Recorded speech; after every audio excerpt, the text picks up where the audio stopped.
batzuetan guztiok ondo kabitzeko moduko mundua eraikitzeko, lehendabizi norberak deseraiki egin behar du, ez? Oso barruan dituen ideiak, usteak, aurreiritziak, erantzi egin behar ditu eta betaurreko berriak jantzi.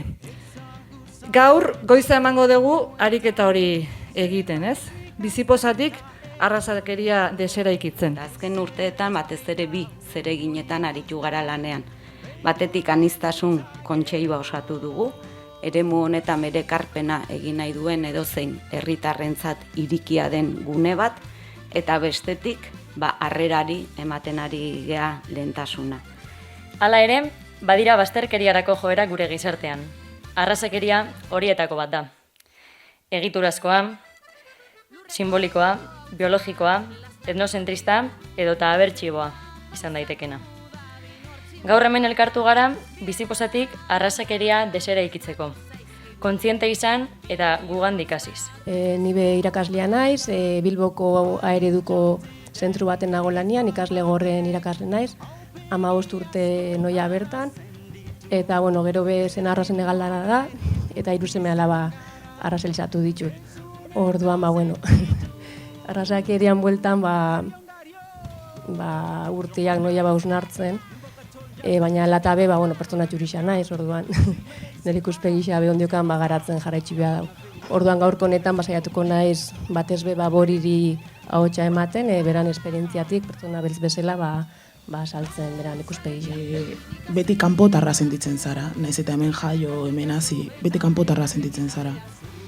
Eta supergogorra da horrela betiz zuen norberaren identitateaz, identitatearekin borroka egotea. Txuritasuna ez da euskaldunaren sinonimoa, euskaldunaren sinonimoa. Eta begiratu adibidez Nico Williams edo Iñaki Williamsekin euskaldunak dira, atletiken jolasten dute. Eta zergatik ez ditugu euskaldunak bezala jasotzen. Zergatik zer txarra egiten dutenean lehenengo insultoa beti, beltza, kanpotarra, zara euskaldun. Zergatik. Eta gure gizartean aniztasunerako egin behar dugu lekua. Azkenean horrelako gauzak ez ditugu lertzen, zaila da euskaldunentzat eta pertsonatxurientzat arrazistak direla onartzea. Eta uste dut onartzea da lehenengo pasua. Lehenengo pausua benetako aldaketa egiteko. Bai, niretzako ondaru da herri oso espeziala. Ni noizta Txinan bete ondaru presente izangoa, ze honea erizeko ondaruko jendia kriston laguntza eman diate Euskal Herria erizteko. Eta Euskal Herrian eritsita paperak elortzeko 8 hilabetetak gero lagundu izan diaten zeitun 8 hilabetetak gero paperak lortzeko. Orduan bai ondarun hasi nintzen dana, nire Euskal Herriko historia ondarun hasi zen. Eta ondarun oso herri euskalduna da. Eta niretzako euskara hain azkar ikasi nik uste eskera bat ematen ondaruri ematen da, ze jendia oso kriston poza hartzen dute euskara ikusten badute etorkinen euskara izte egiten. Eta hor nabaitu nun lehenengo egunak, eta izan nun euskara ikasiko eskera bat emateko pertsona behi. Baina hemen Euskal Herrian azkenean, telebistan atean naiz, aia pixkat ezagutze jate, orduan ez dut eukiolako egoera txarrik. Bai begira daudela, bai somatzen dezula jendia komentatzen dula, neska hau, eta baina geho, plazan, egia da, ni ateatzen naizela eta inaiz txikitzen. Da, arrotasun horrekin ez, beltza naiz eta euskalduna naiz, eta alde euskalduna, aizkolaria izan, naiz eta txuria izan, ez? Orduan, ni hartzet, arrotasun puntu horrekin. Nire konfortzonatik atera nintzen momentuan, izan zala unibertsitatea unitzanean, hor bai notatzen ditula egitez ezketela komentario gehiago, ez? Adibidez, nongoa zara, ez? Ni lasartekoa. Da, ez, baina nongoa zara benetan. Eta nola benetan? Osea, ni esaten, jogia esaten ari naiz, osea, ni lasartekoa naiz, ez? Eta hor sentitzen zea, pixkat, zure nortasuna zalantzan jartzen dutela, ez? Bizitzan, osea, etxe bizitzan, osea, adibidez, ikuspegi egin zuen, ikuspegi da Euskadiko INE, horrelako zerbait. Eta egin zuen 2022-2023an egin zuen ikerketa bat, eta hor atera zen Euskadiko ez dakit orain zehatz, uneko 40 edo horrela, más o menos, ez zuela hijito bati alokatuko beretzea. Osea, eta hori orduan Euskadiko gizarteari asko esaten dio, ez? Osea, hijitoa bazea, kontuz. Egin behar duguna da beste kulturak ere eskolara ekarri. Eta beste kultura bai zurien eurozentrista horretatik aterata, beste gurera ekarri eta beste behar duten balioa eman. Horrela, beste gainontzeko kulturako umeek ere sentitu dezaten haien kulturak bestearen beste balioa duela, ez? Eta gero edozein izan algara edozer, eta hori, eta referente, eta gero lehen aipatutakoaren arira bai, nortasun arazoak, autoestima arazoak, horretan zaindu behar ditugu, eta niretzat askotan honetaz hitz egiten dugu, baina oso gutxi hitz egiten dugu, edo oso gutxi erreparatzen diogu momentu batean ume horrek bere ibilbide osoan zehar, edo nola bizi duen ibilbidea, ez? Inoiz geratu gara pentsatzen edo galdetzen, ume razializatu batek nola egin duen ibilbide hori? Sara Etxeberria, sortzailea, Basoko Masusta da zure proiektuaren izena, ez da, Sara? Bai, arte ederrak ikasi nituen, eta ilustrazio eta diseinu munduan sartu nintzen, behin karrera bukatu nula. Eta, idatzi ziaten gai honen inguruan irudi bat sortzeko. Eta iruditze zait, hemen aipatu dian hitz guztien bilduma bat bezala sortu detela. Eta, aipatu dezue zaintza, kolorea, hizkuntza, eta, hizkuntza, nire hizkuntza artea danez, iruditzen zait hau dela nire aleitxoa jartzeko modua.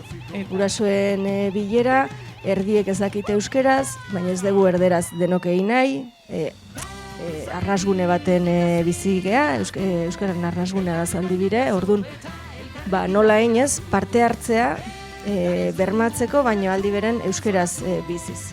Orduan horixe izan zen gure korapilo amagoiak esan duna, eta nolabait lantzen hasi ginen, Amelia erreferente pixkate kulturaniztasunen eta saio bate antolatu zan, eta hortik, hainbat guraso pixkat laneteko gogoz hasi ziren. Identitate pluralak posibleak izan behar direla. Ez? Baina irakasle batzuk horretaz ez dute inoiz entzun, eta familia batzuk ere ez. Eta pentsatzen dute egin seme alabak direla gauza bat, bakarrik, eta jatorriarekin lotura daukala, ez bertako gizartearekin. Gauza hauetaz guztietaz hitz egiten dugu. Daude mezuak, eta mezu batzuk apur bat deserosoak. Eta batzutan hor bakoitzak azaltzen ditu bere agrabioak, baina gure jarrera da beti jasotzea eta aurrera jarraitzea eta eraikitzea. Mehatxu testuinguru batean, batez ere krisi testuinguru batean, lehenengo lanpostuak krisi egoera batean baldin bagaude, laguntza nahikoak ez badaude, normalena da euskaldun ontzako izatea. Ez zerbait oso eroa. Horrelako diskurtsoa esatea, ez?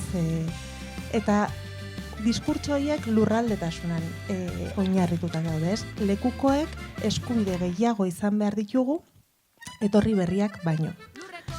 Adibidez, galdetuko banu, autodeterminazio prozesu batean nortzuk bozkatu beharko zuten autodeterminazioaren alde edo kontra? Ostia, aian hasiko ginen mugitzen, ez? Eta zeintzuk gara euskaldunok. Benetan betidanik bizidu izan duguna zapalkuntza hori, etorri berriek ere, eta guzti hori lurraldetasunaren diskurtso horretan errotuta dago, ez? Eta datuek erakusten deure euskaraz bizigarenok dauzkagula kulturarteko harreman gehienak, eta uste dut hori bai atara behar dela mai gainera, eta balioa eman behar jakola euskal komunitateari kulturarteko harremanak egiterako, eta euskara herritar danontzat tresna edo bide izateko, eta aiztu barik jatorrizko hizkuntzak ere kalian egon behar direla. Hipotesie dau, Araba, Bizkaia eta Gipuzkoan 120 hizkuntzatik gora hitz egiten direla, eta kaleko erabileran hizkuntzen 100% bakarrik hartzen dute hizkuntza horiek, orduen, ez da errealitatearen isla ere, eta hortako, iruditzen jatez aldibiko prozesu batek balioan jartzia hizkuntza errealitate denak, aberastuko lukela gure herria.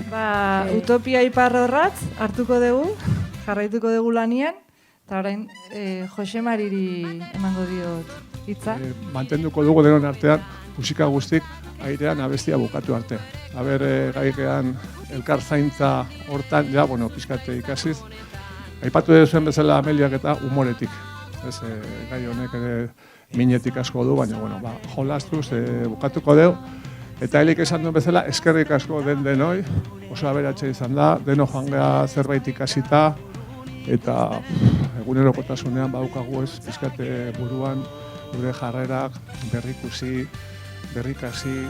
Eskutik goialdera, zerutik eskura, lurra ez ikutzea, hor dago gakoa.